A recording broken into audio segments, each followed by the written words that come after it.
नमस्कार साथियों, मैं डॉक्टर मुकेश गर्ग। जरा सोचिए में आपका हार्दिक स्वागत है। साथियों, देश के चारों ओर स्थित जो अन्य छोटे देश हैं, अफ़गानिस्तान भी उनमें से एक है। और अफ़गानिस्तान अपनी राजनीतिक अस्थिरता के कारण काफ़ी कुछ अलग राजनीतिक माहौल रखता है।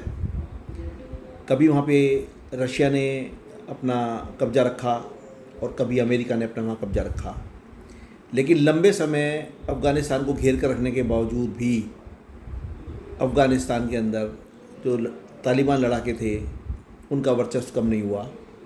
और अल्टीमेटली 2021 में अमेरिका को अफ़गानिस्तान को खाली करना पड़ा और उस समय फिर तालिबान लड़ाकों ने अफ़गानिस्तान की सत्ता को संभाला। तालिबान लड़ाके चूँकि पूरे विश्व के अंदर आतंकवादियों के रूप में मशहूर थे, इसलिए किसी भी सरकार ने उनको मान्यता नहीं दी थी।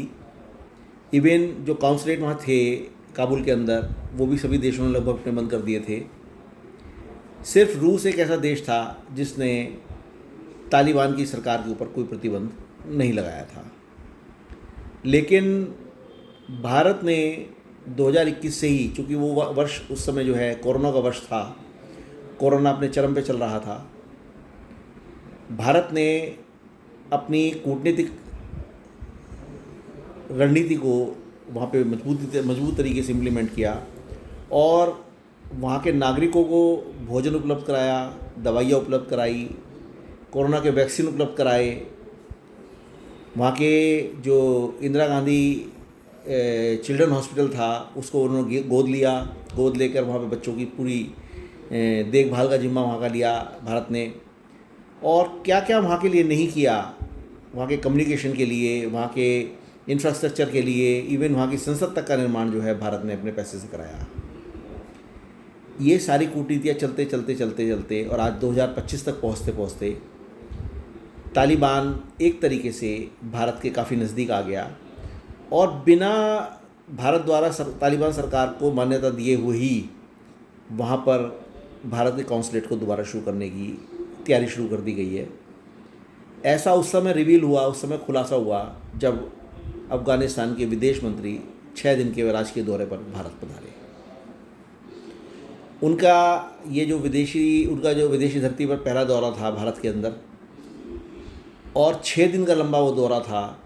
उन्होंने उसके अंदर भारत से बड़ी सकारात्मक बातें की और भारत ने एक बार फिर गुडविल जेस्चर दिखाते हुए 100 लेटेस्ट इक्विप्ड एम्बुलेंसेस अफ़गानिस्तान को देने का वायदा किया और 5 एम्बुलेंसेस मुत्तकी यानी जो वहाँ के जो फाइनेंस मिनिस्टर हैं, फॉरेन मिनिस्टर हैं, उनके हाथ में सौंप भी दी। मुत्तकी देवबंद से पढ़े हुए, दारुल उलूम से पढ़े हुए तो तालिबान अधिकांश दारुल उलूम देवबंद से ही हैं सारे। और उन्होंने अपनी धरती को भारत के विरुद्ध किसी भी तरीके की आतंकवादी गतिविधि चलाने के लिए ना दिए जाने की बात कहकर पाकिस्तान को चौंका दिया। और उस समय सबसे ज़्यादा चौंकाया जब उन्होंने घोषणा की कि अफ़गानिस्तान के जो रेयर अर्थ मिनरल्स हैं उनका परिष्करण का कार्य और उनका निकालने का कार्य वो भारत को सौंपना चाहते हैं। ऐसा कहकर $3 ट्रिलियन का जो उनका स्टॉक है रेयर अर्थ मिनरल्स का, वो उन्होंने एक तरीके से भारत के हाथ में सौंप दिया। और चाइना, रशिया, अमेरिका सब देखते रह गए, क्योंकि अफ़गानिस्तान का और अफ़गानिस्तान से सटा हुआ पाकिस्तान का सारा हिस्सा ये रेयर अर्थ मिनरल्स से भरा पड़ा है। और पाकिस्तान के ऊपर भी जो अमेरिका इस समय मेहरबान हो रहा है, वो रशिया के आर्थिक प्रतिबंधों को लगाने के लिए जो प्रतिबद्ध हुआ है, वो चाइना द्वारा दिए जाने वाले मैग्नेट और रेयर अर्थ मटेरियल द्वारा कटौती किए जाने के कारण वो पाकिस्तान को तरजीह दे रहा है, क्योंकि पाकिस्तान से उसको ये मटेरियल मिल जाएगा। अफ़गानिस्तान से $3 ट्रिलियन के लगभग के स्टॉक को भारत को सौंपने की जो घोषणा की है, उससे पूरे विश्व के अंदर मेरे ख्याल से एक हड़कंप मचा हुआ है। और भारत को जिन रेयर अर्थ मिनरल्स की बहुत ज़्यादा आवश्यकता थी अपने को आर्थिक रूप से मजबूत बनाने के अंदर, उसको वो पूरी कर सकेगा। तालिबान ने एक तरीके से भारत के साथ अपनी प्रतिबद्धता को दिखा दिया है और भारत ने तालिबान के साथ अपनी प्रतिबद्धता को दिखा दिया है। उसी का कारण है कि पाकिस्तान ने शुक्रवार को काबुल के ऊपर हमला किया और वहाँ पर एयर स्ट्राइक करते हुए उन्होंने वहाँ एक तालिबानी नेता हैं उनको मारने की कोशिश की। लेकिन अगले ही दिन यानी शनिवार को तालिबान ने जिस तरीके से पाकिस्तान के ऊपर रिटेलिएट किया, बदला वाला हमला किया, उससे पाकिस्तान की सेना का मनोबल टूटा है। 58 सैनिक मारे गए हैं और लगभग 200 सैनिक अस्पतालों में भर्ती हैं। तालिबान ने ये घोषणा कर दी है कि वो किसी भी तरीके से पाकिस्तान का कोई भी हमला बर्दाश्त नहीं करेगा। इन सब चीज़ों को देखते हुए भारत की स्ट्रेटजी जनता के सामने, देश के सामने, विदेशों के सामने खुलकर आ गई है कि भारत तालिबान का साथ देगा।